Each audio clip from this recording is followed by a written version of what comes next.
Jack. All right. You're back with Action Jack. One of my favorite YouTubers is this gentleman here, star of stage, screen, radio, television, movies, everything. And number one for me, you're the fittest dude I've ever met. And I have met Sylvester Stallone and Jack LaLanne, and you're fitter than those dudes. So it's an Really? Wow. So I've been listening to your interviews, the one with Bill Boggs. Pardon me, I didn't know he was still with us. I thought he had ascended. But since then, I got his book. He's a New York institution, Jack. Oh, tell me about it. I was watching his stuff. He's had everybody on his show. It's just amazing, that guy. And Yeah. your interview with him was just fantastic.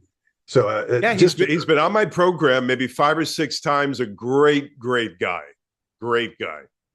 5 or 6 times. I just found the one. That's on your YouTube channel? Yeah, if you delve in there, if you go in there, you look back maybe 3-4 years, you'll see about 6 interviews, I would say. Yeah. Oh, that's fantastic. Well, let's talk about your hair. And so, how do you exercise your hair? I'll tell you, I don't use any hair dye. I don't do anything special. I don't put any weird things in my hair, but good genetics, I think. How about those helmets that will have light in there? Do you do that at all? Do you do upside No. down stuff? I've never worn a helmet outside of a football helmet. Fantastic. And how about your smooth skin? What do you attribute that to? Olive oil? Simple soap and water. I have no I don't believe in a lot of those creams, what they have in them. If you check the ingredients in these creams, Jack, you'll never use these creams. So, and what you absorb in your skin, it permeates throughout your body. Not great. And you said you can't exercise your way into perfect health. You've got the diet comes first, right? Well, you can't exercise your way out of a bad diet. If your diet is terrible, you could probably exercise all day. You still won't really reap the benefits quite as much as if you just combine both perfectly. Yeah. What's your diet? The Mediterranean? What is it? I'll tell you, I eat good protein foods, salmon. I do have turkey. I have ground turkey. I have all types of vegetables. Low glycemic fruit. I try to pull back on the pasta, the bread. I'm Italian, so it's tough to pull back on the pasta, but I do that. Pasta and breads don't work well with me. At this point in time, I'm better with vegetable protein diet, vegetable protein, a little bit of berries, few berries, raspberries, blueberries, strawberries. I do have good olive oil. Avocados are a big part of my diet. Yeah, more or less. I try to steer away from dairy, but lately I've been falling into the dairy category a little bit too much. But yeah. Ricky makes the most delicious, healthy yogurt that she does. Yes. It is really, really good. Now, hey, Briggy, what do you use in your yogurt? How do you make your yogurt? Oh, it's just El Ruderai. El Ruderai. You know El Ruderai? Yeah, vaguely. But yogurt is great for many people. If I eat too much yogurt, it doesn't feel right with me. I can't assimilate the milk products very well. Okay, well, I can do it very well, but I just want a little bit. That's all I need. Yeah. A little bit goes a long way. Do you know what xylitol is? Oh, yeah, of course. Mm-hmm. Do you use xylitol? I use stevia. You use stevia, and why? I feel it's the best. If you need some sweetener, I feel that's your best bet. I'm not quite sure what those others do in the long run. I'm a little wary of those other ones. Xylitol is totally natural. Your body produces xylitol. And I'm in San Diego, Carlsbad, California, and they produce it here. And it's very healthy. And it's identical to sugar, except it's good for your gut biome. And it actually promotes tooth enamel. Did you know that? Well, you talked me into it. I'll start using it. Oh, it's just expensive, and that keeps me from being moderate, having that. So, very good. Now, you work out in the mornings. I train first thing in the morning. I'll get on my yoga mat. I'll do my abs first thing in the morning. I do a myriad of stretches. I stretch for maybe a good half hour. I start bouncing around the living room at 5 o'clock in the morning like a mental case. And then later on, I'll start lifting weights. I'll take off. I'll go for a run outdoors, and I get it done before I can talk myself out of getting it done. That's pretty much what I do. Well, it's total habit for me, a total habit, and things don't go right in my mind if I don't go and start exercising. But I don't do what you do. I really just cardio for the most part. So you're my example on that. Well, you know, Just I've lifted weights when I was a kid. I was a excellent ball player, and my father always forbade me to lift any weights. Back in those days, they thought you'd be muscle bound. You won't be able to. Baseball and basketball were my games primarily. And he said, "Hey, pal, you're not going to be able to swing that bat if you get muscle bound." So I really didn't lift weights till about 19 years old. That's when I started to lift on a regular basis. And I've been going, you know, I'm 66 almost next month, and I've been going for a long time. I've never taken a break. I've continuously worked out for how many years is that? 47 years, pretty much. the big 66. That's great, man. Yeah, I getting old, I- getting old, Jack, getting old. okay. Well, you are my coach. Okay. And I hold Okay, you in the highest esteem. May I offer a suggestion about not using profanity? Because old is a profanity in my book. okay. I'll never Okay. say that again. Okay, I won't. The reason being, I read a really good book on dumb things and stupid things that we say to ourselves. And one of them is, I'm getting old. And I don't remember the Yeah. gentleman's name, but I interviewed him. And it's really good because if you're flabby, you say, it's because I'm getting old. No, it's because you don't exercise. If you don't have a good memory, you say, I'm getting old. No, that's an excuse. It's because you don't exercise your memory. So exercise is the key to everything, and it's the key to patience too, which I think is one of the most important thing you can have is patience. So I put old on hold, and I knocked it cold by being bold.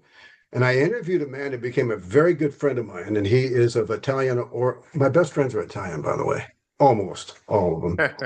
Yeah. But my great friends are Italians. I'm of Irish descent, but I found that this guy, his name was Herb Jeffries, and I met him when he Uh-huh. was almost 100 years old.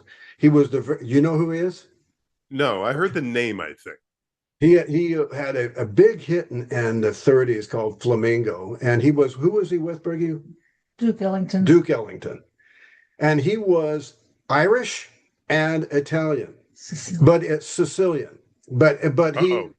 he was kind of dark. The Sicilians are a different breed. You get that, don't you? You know, there are Italians and Sicilians. They're very far removed from each other. But go ahead. Well, I also knew Frankie Lane very well, and I actually represented his wife when Frankie passed at the church, and he was also Sicilian. And I've known a lot of Sicilians, but nonetheless, Herb told me that old is a dumb word, and he says what you're doing is you're programming sickness when you do that. Now, this guy was 101 when he ascended. And he had such an effect on me. And he talked about meditation, and his voice was fantastic, this guy. So if you check him out on YouTube, it's an amazing thing. But he says you got a baby, and a baby is born. You know how they refer to the baby when the baby is born? An hour old. That's true. Yeah, Well, very it's a dumb. manner of speaking. You know, when I mentioned that to you before, chronologically, I'm 66. But I don't know how I feel, but I know I've been on this earth for almost 66 years. So that's really what I mean. All right, 'cause I'm not correcting you. I just want to be able, I'm not correcting, I'm injecting an I idea get that it. I think is very positive. And in my family, people got sick and died at a young age. And like you, I never drank, I never smoked, I never took any drugs, not even aspirin. I mean, I had a couple aspirins, but it's something I Yeah, don't do. I figure I got to same tough here. that up, right? And I've Yeah. known so many people in my family who are alcoholics and drug addicts and all that, and I just didn't need that going in there. So now you're a very talkative, loquacious guy, and I see you on you're just by yourself. You go da da da da da da da da. Do you ever just draw a blank? You know what I do? It's a stream of consciousness. And I kind of let it fly on one of those the live video is kind of a different feel than when I do the radio. The radio is a little different feel. I can't really explain it to you, but the fact that you're not being seen when you do a radio show, well, sometimes you are these days. They want to see everything. But I like the mystique of the radio when one can go behind the microphone, not be seen, Jack, and just, you can do the program in your underwear if you want to do the program in your underwear. That's the greatest, because the least amount of clothes makes me happy. I like to have shorts and a tank shirt, as you know. But yeah, I mean, I jabber and jabber and jabber. But I'll tell you something. As far as the sports, when I start talking sports on the live broadcast, people start asking me sports questions. I would rather veer off in a different direction, but people bring me back to the sports all the time because my audience has a lot of sports fans in it. So I guess that's the reason. So I told you one of my favorite sports movies was Pride of the Yankees. I thought that you would really like that because of being a New Yorker, and you didn't really like the movie, right? No, I did. I did like the movie. No, I didn't say I didn't like it. I just thought it was, it was 1930s. I think that was 39, if I'm not mistaken. Maybe they made that in 41, 42. I may be off. It was 42. But the manner in which they made those films back in those days was kind of like sugary and syrupy. I enjoyed the movie. Gary Cooper was fantastic in that film. I remember Walter Brennan in that film. It was fantastic. I can't remember who the woman was, but it was a good movie. What's the woman's name in that movie? And her name is on the tip of my tongue, Jack. I can't think Teresa of it. Wright. Teresa Wright. That's right. Yes. She was a little milquetoast for me. See, I think maybe that made me feel the way I feel. But that film had Babe Ruth. Yes. Actually, Babe Ruth and Bill Dickey, the catcher for the Yankees at the time. So these real Yankees, I think somebody else too that I can't remember. These real Yankees appeared in that movie, Jack. Oh, I know. That's why I love the movie so much. And after our last discussion, which I failed to record, I thought, well, maybe I don't like that movie after all. So no, it's a great movie. My movie was Hoosiers.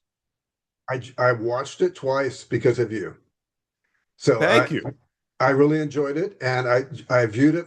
I would not have loved that movie were it not for you. So you put I thought it was boring.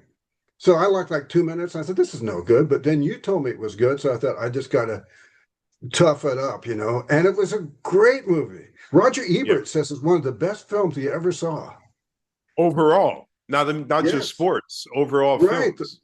And then he broke it down on why it was so good. And I thought, well, it sounds like what Ralph was saying. And then Barbara Hershey won the Academy Award on that. I didn't know that until you told me about that. No, Dennis Hopper did. Dennis Hopper won the Academy Award. Oh, he won it.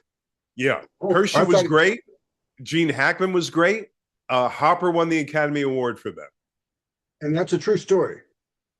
It's, how they base these things vaguely on the truth.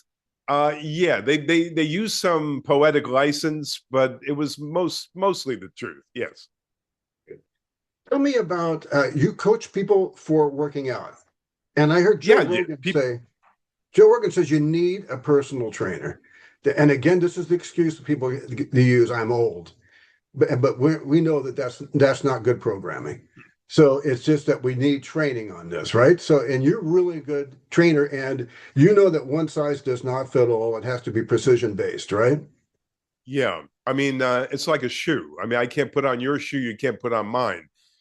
Very, very different. Everybody has different needs, different, see, the propensity for one to get fat or one to really atrophy, it varies between people. I have some people want to put on a ton of muscle. I have some people that want to knock off a lot of fat. I have some people that the doctor said to them, Jack, if you don't start exercising, I'll give you about 1 more year on this earth. They get a little afraid, so they hire somebody like me.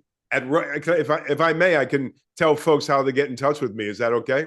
No, please. I'm a fan. Romeo Radio Show @gmail.com. Romeo Radio Show, just how it sounds, at gmail.com. You can come aboard. We train via Zoom, nutrition counseling via Zoom. Whatever state you happen to be in the United States, you can always get in touch. Romeo Radio Show at Gmail. Yeah. Do you have multiple clients at one time? No, always just one person. But that's rather taxing, isn't it? I mean, that's the best way of doing it. It's not, I used to do groups. I still would do groups. It's hard to get people in conjunction to work as a group. It's kind of, people prefer the singular approach, I think. You started at 19 coaching people in fitness, right?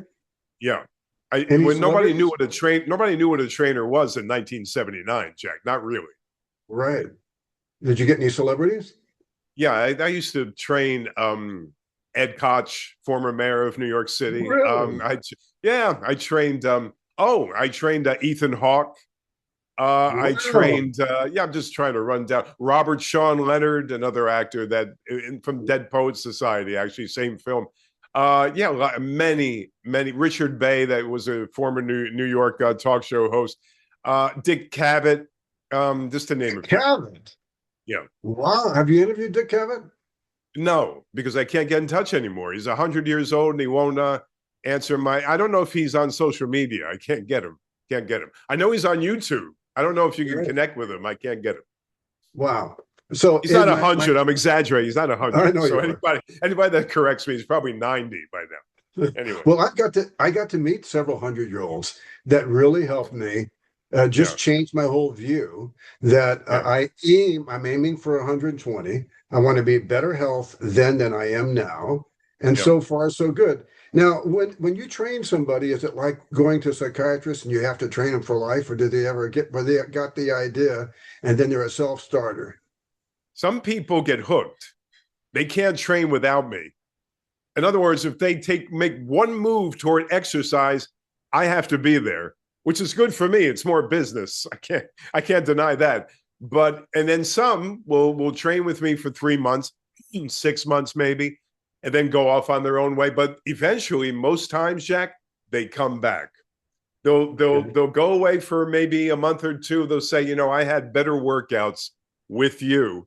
And so they rehire me again. So that's kind of the way it works. But I'll tell you, as far as training, it's gone so far in the wrong direction, in my opinion, because the basics, the tried and true methods that I've been doing for 50 years almost, they work.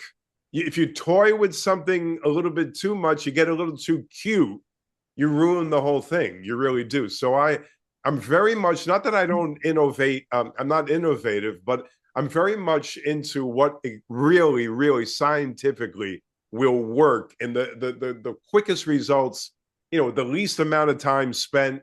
And, people have to do other things other than exercise all day. How about overtraining?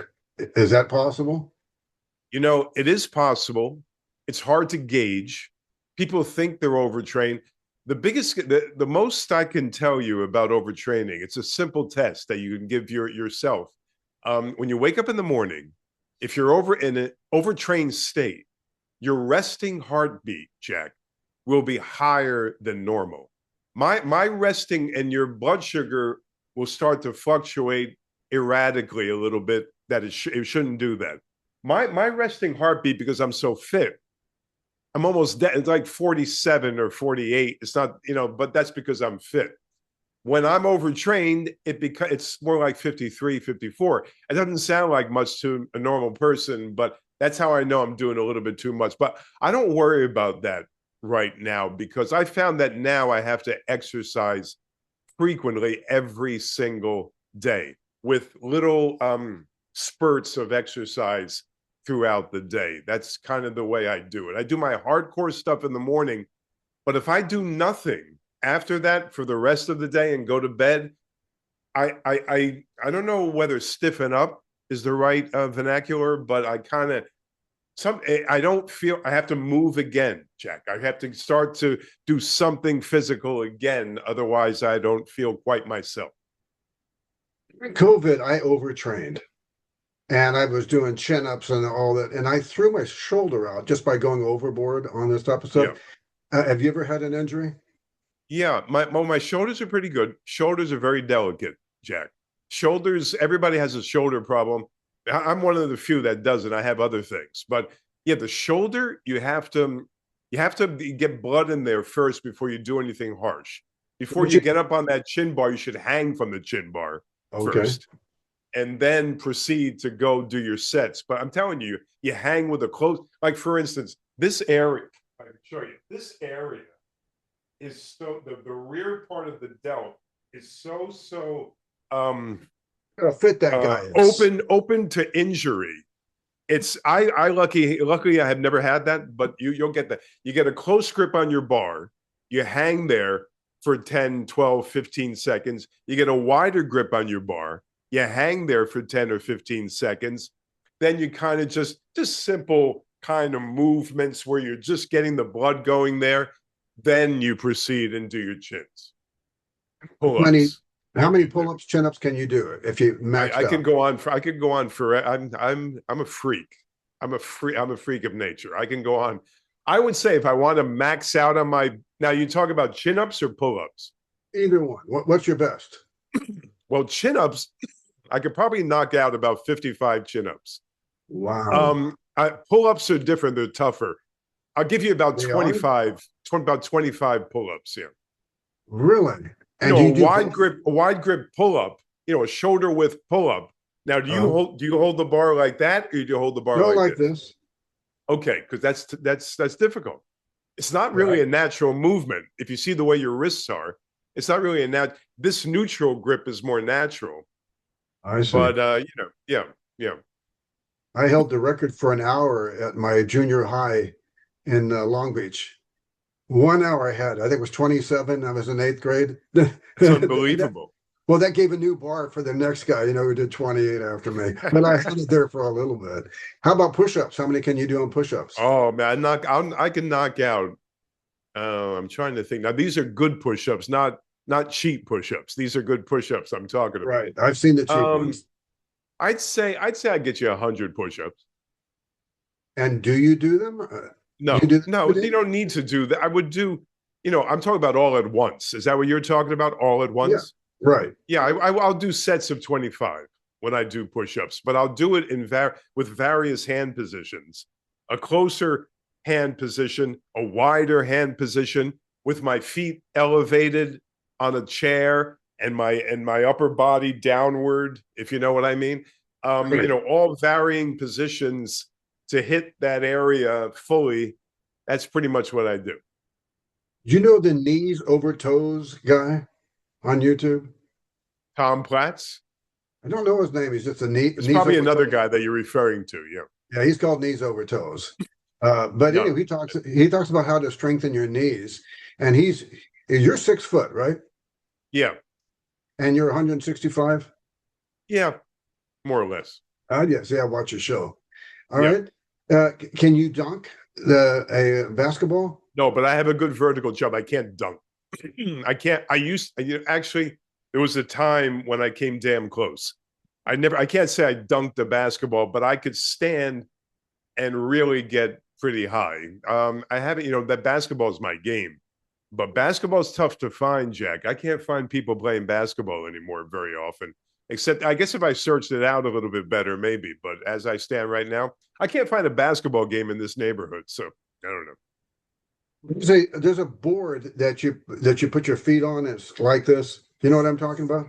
A slant board, Yeah, but it's it's for a your little feet. slant board. Yeah. That's supposed to be very good for you when you do your exercise. That's what knees over toes guy says. What do you say? I put two plates under my heels, two barbell plates under my heels Okay. from time to time. But I'll tell you, I don't squat with heavy weight anymore. It's just not worth it. I squat for repetitions with a moderate weight. I use dumbbells mostly in my workouts. I have a barbell. I rarely really use the barbell. I use dumbbells when I use weights, more or less. And we talked about kettlebells the last time we talked. And the kettlebell, really, I'll take a dumbbell any day of the week over the kettlebell. I like the feel of the dumbbell. All right. Very good. What's your body fat? It's very low, but I just don't. I couldn't tell you accurately right now, but it's very low, very It low. looks like it's zero because I've seen you with your abs and all that. I'm going to show you pictures one day, 30-year-old pictures of 35.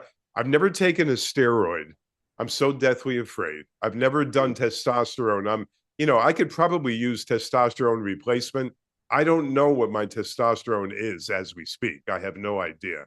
I just never dabbled in hormone treatment or steroids or anything like that. So anything you see is all natural, and I mean all natural. All right, well, great. Hey, what part of the boot is your family from, if I may quote Tony Soprano? Naples.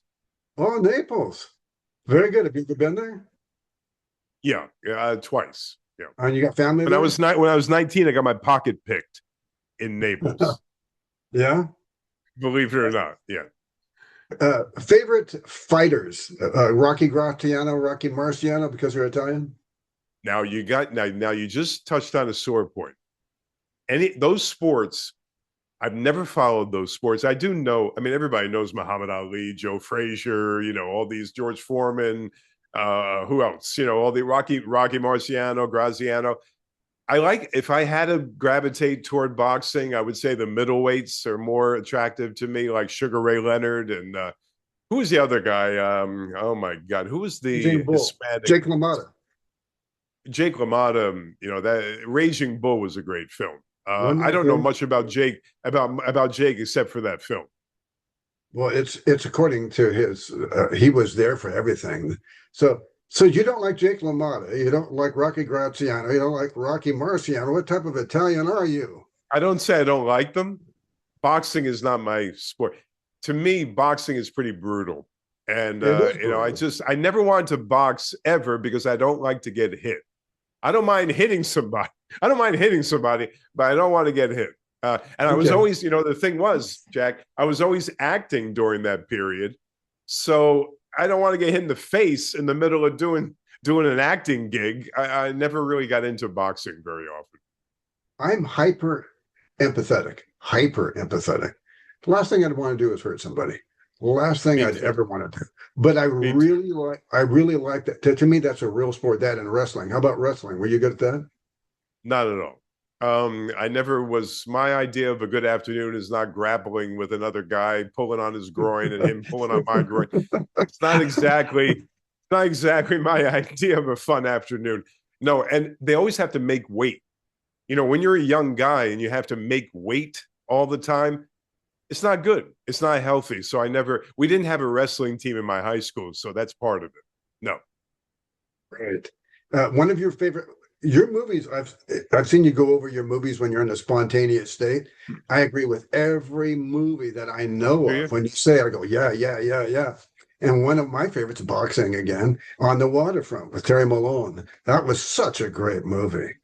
Right? Yeah, it was fantastic. But you know something? If you watch that film, Jack, it's not really about boxing.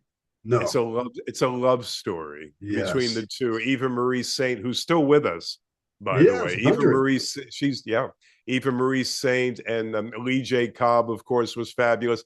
And a love story between brothers, Rod Steiger and Brando. To me, that film was one of the most influential films. As a young actor, I used to watch it over and over and over again. That film and East of Eden was another one that I couldn't get enough of. Me too. I'm going to take it out on the skulls. Yeah. Take it out on the skulls, Charlie. Do you really want to get him? Do you really want to get him? Yeah. Then you go to court. That's what you do. And then Carl Malden with the conscience. The guy, you say this conscience one more time. Yeah. He says, that was shot in Hoboken, New Jersey. Right. I got to meet Carl Malden twice. Extensively. Once when I did my radio show, and I got to talk to him, and we had dinner with him. And he was so nice. And I'll tell you what I did. I just went up to him and I said, Mr. Malden, last thing I want to do is ask for your autograph or interrupt you. I'm just here for one reason only, to thank you for On the Waterfront. And he says, wait a minute, what's your name? I said, Jack. He said, well, you want to sit down? I said, my wife's over here, my sister's over there. Bring him over. And I said, I can't do that. This was in Hawaii. We took a boat to this restaurant. It's in a hotel. So we're leaving. We happen to leave just spontaneously, coincidentally, at the same time that they're leaving. And they get into this little boat. And then Mrs. Malden says, wait up for our friends. And Carl says, come That's on. great. And we go in there. He gave us a free book that he signed for us. Amazing. Well, I know you got plenty to do. And I blew it on the last interview, and the last interview was really good. But I think this is better. So the friend that I told you about, Herb Jeffries, he said about not getting old. He had a different word, and his word is vintage. Yeah, vintage. And then another friend that I met that says you sage with age. So I like that. And then Herb told me, he says, Jack, I'm born 1899. What do you call a car that came from when I am? A classic. So he said the same is true with us. So I program this, and I program getting younger. And my vision is 20/20. And I used to wear glasses, but now it's perfect. And I think you can exercise your eyes too. I have pictures from me from 40 years ago with glasses. But you know why I wore glasses 40 years ago?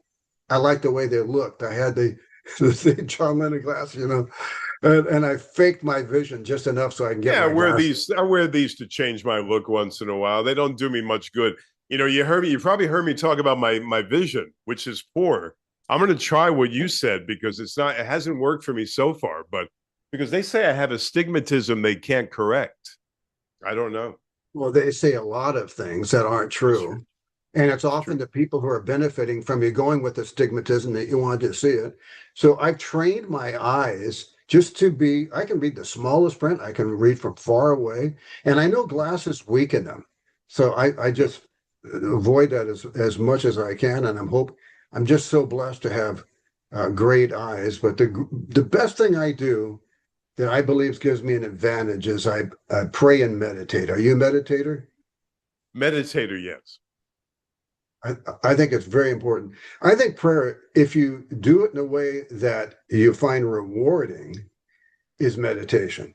If you're doing it just for rote and you're trying to get brownie points, that's different. But if you do it for a type of alignment, like a spiritual chiropractic, you're doing it for that reason, amazing things can happen. And I can get so high when I'm meditating, I have to pull back because I'll be just totally Woody Woodpecker. I'll be so happy, and so I got to pull back on that. So if not for meditation and being able to center myself and get everything together during the course of days, I really would be in a bad way because it really has helped me a great deal.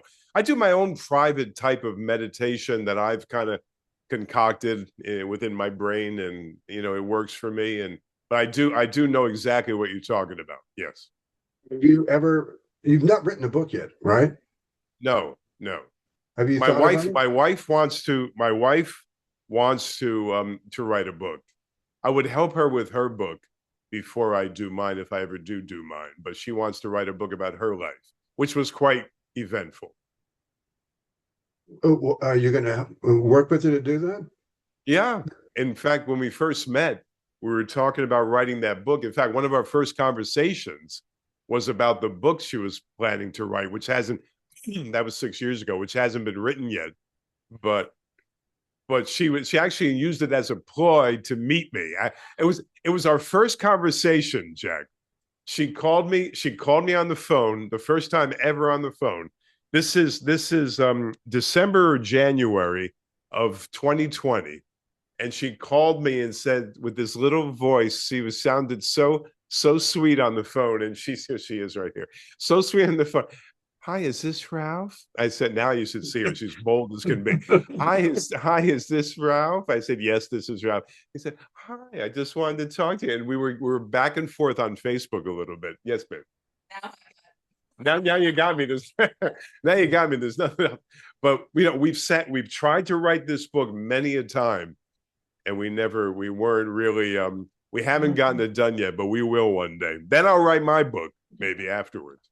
What's the book about, and do you have a title?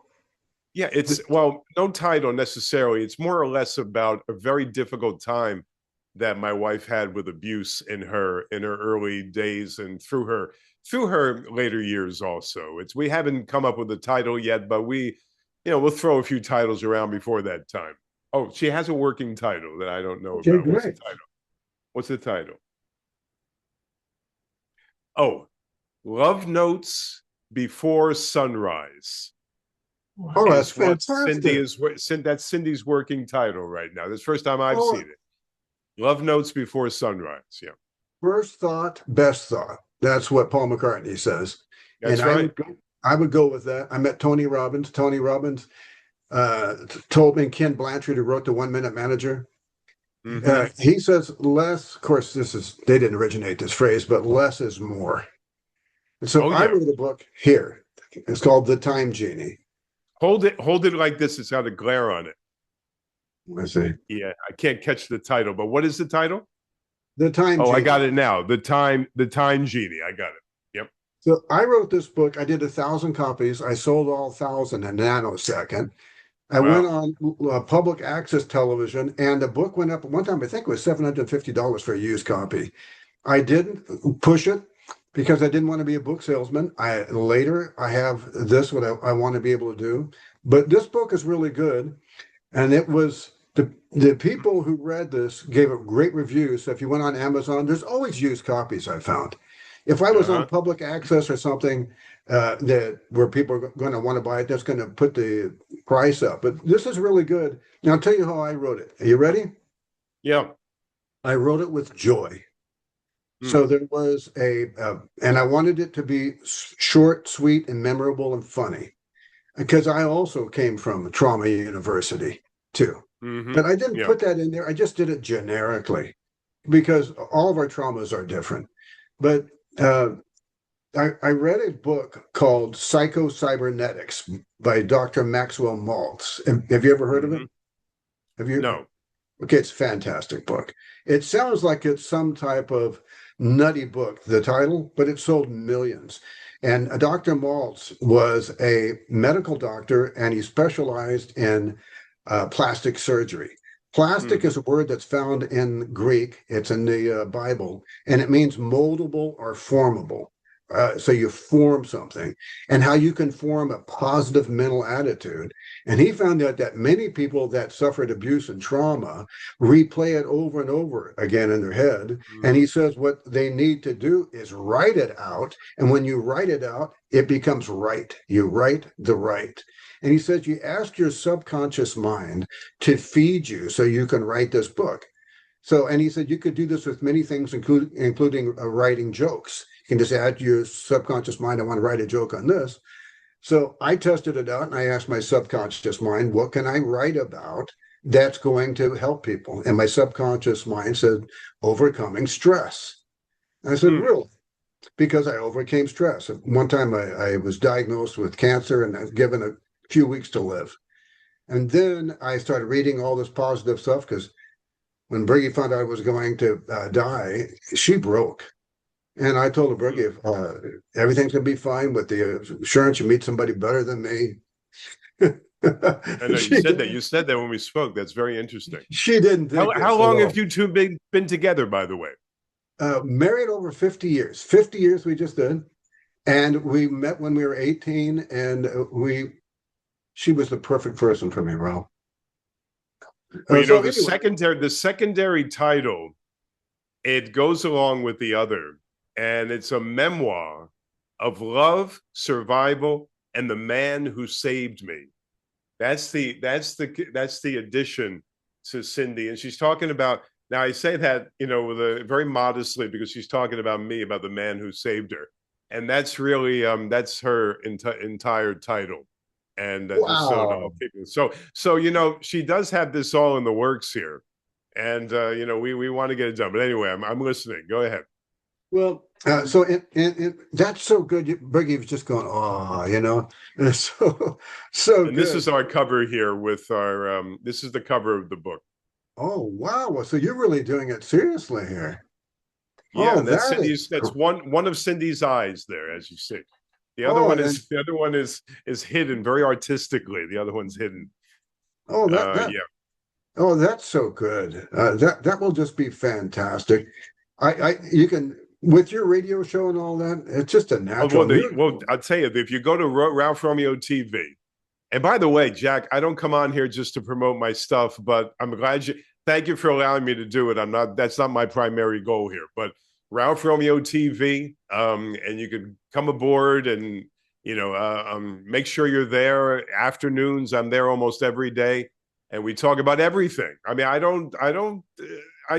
talk about every topic known to man on that channel. And my radio show is on WPAT in New York. And I'm also on WABC on the weekends. But again, I'm on hiatus from both. So I've got to get back at it. WPAT in New York at 6 p.m. Eastern, 9:30 on the AM dial. That's WPAT 9:30, WPAT 9:30 AM.com, and then Ralph Romeo TV. And by the way, if you want to train with me, everybody, believe me, all shapes and sizes, all ages, Romeo Radio Show at gmail.com. Get in touch via email. I'll show you how to do it. Very, very easy, very reasonable rates. Yeah, and precision based, like you said, one size doesn't fit all. I'm the best trainer in America next to, I don't know. I'm a good trainer. I'm a good trainer. I know you are. I've always been. And you're a great motivational speaker too. We'll get you to sign up, Jack. Well, that sounds good. That sounds good. Hey, if there's anybody I'm going to sign up with, it would be you. And by the way, I'm on your channel. I support your channel, and I want to support you more. And before we go, you're a big fan of the History Hunter. I saw your interview. You did 2 interviews with him, right? 3. You did 3. Well, yeah. I've only seen 2. I did 1 radio, just radio, no visual on the radio. And I did 2 on the channel. It was really good. Really. He's good. I mean, Jeff Benziger is good. Oh, he is fantastic. Do you have other YouTubers that you like? That's a good question. Let's see. Who do I watch? Oh, the guy who does this soft white underbelly. I watch that until I can't take all the negative energy that it gives me, but it's very interesting. What else do we watch, sweetie? Okay. The other ones that I watch, I can't, something off the top of my head. Who do I follow on YouTube? That's a good question.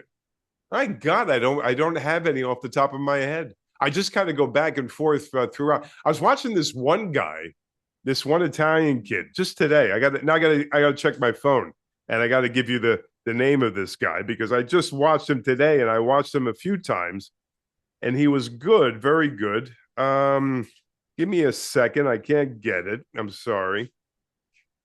Joe Rogan, do you watch Joe at all? No, I watch Rogan sometimes.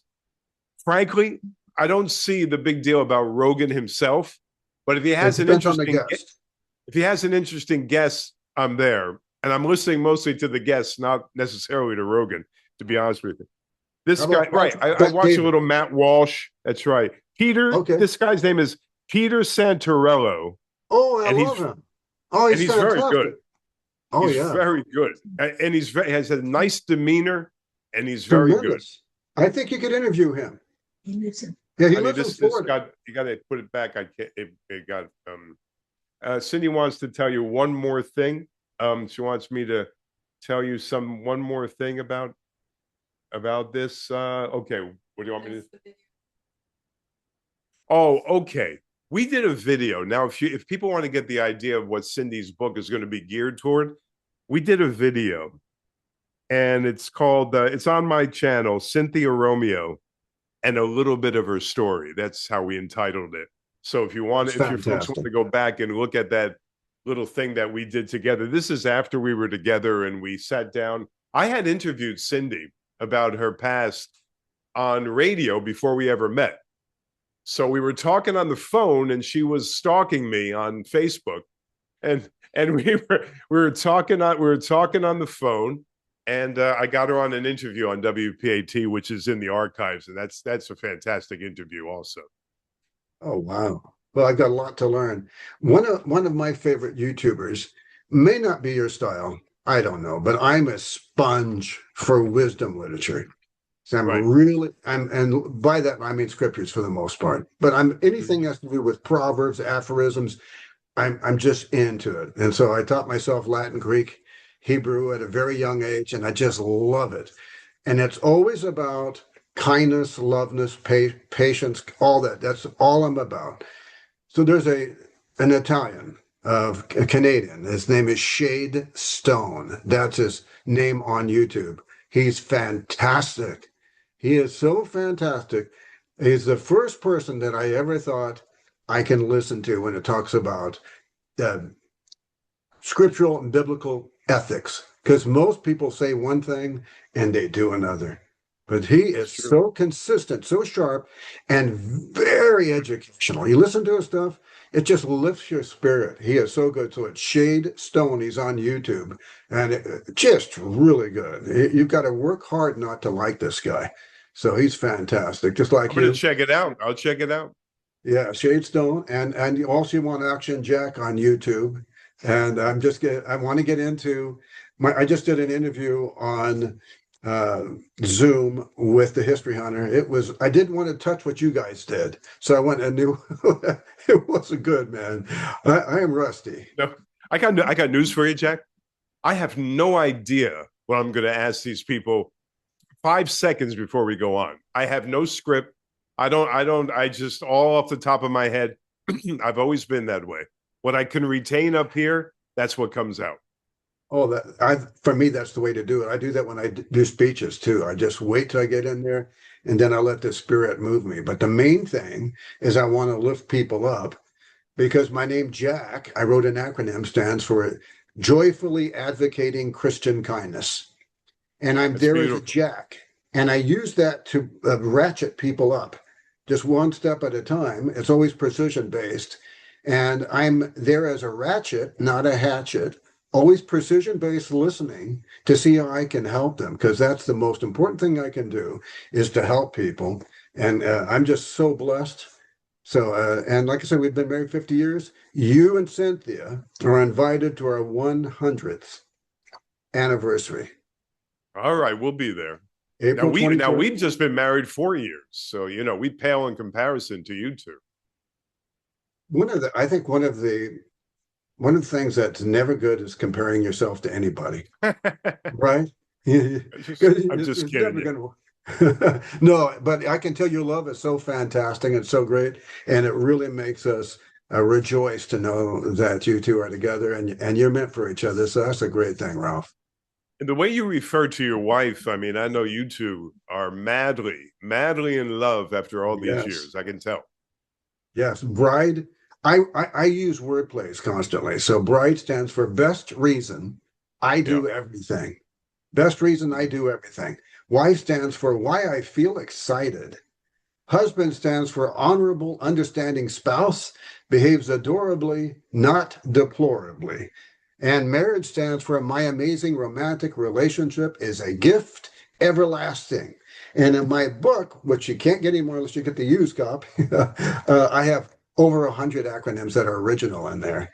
Own love stands for living our vows eternally, and also the law of vibrational energy.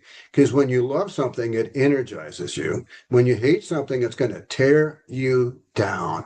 So what I hate Yeah. most is hate. I avoid that.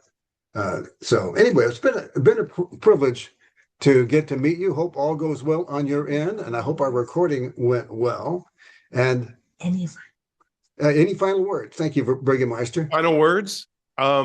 Just thank you for letting me come on. And I've always been, the moment you got in touch with me a few months back, I said, now there's a guy that you want in your life. There's a guy who is just positive energy, a beautiful person. I need more friends like you, Jack, is what I want to say. Well, bless you, man. Likewise to you. after that, Brigitte and I've been all over the world. So we've been going. And as I'm at this vintage, I said I'm 70, I'm really 72, but I'm saying 70 because I'm going to stay at the same age that Disneyland does. Disney stays at 70 to hit 75, and there is ageism and all that. But I'm going to stay 70 to hit 75. When I hit 80, I'll see what age I go about. Hey, I may say I'm 25. Can I get away with it? I don't know. I gotta do something with that gray hair, I think. Well, you're looking fantastic, brother, and bless your beautiful bride, and nothing but blue skies and green lights to you. So on behalf And of thank you to your wife. Thank you to Bergie for getting us on the air and doing all that work. Thank you, Bergie. Isn't that great? So She says you're very welcome. So I on heard behalf it. of my lovely bride, Bergie, this is Action Jack saying we'll be back. It will be soon. And that's the name of that tune. If you like this video, please give us a thumbs up. If you didn't like it, give us a thumbs up. And if you hated it, make sure you give us a thumbs down twice.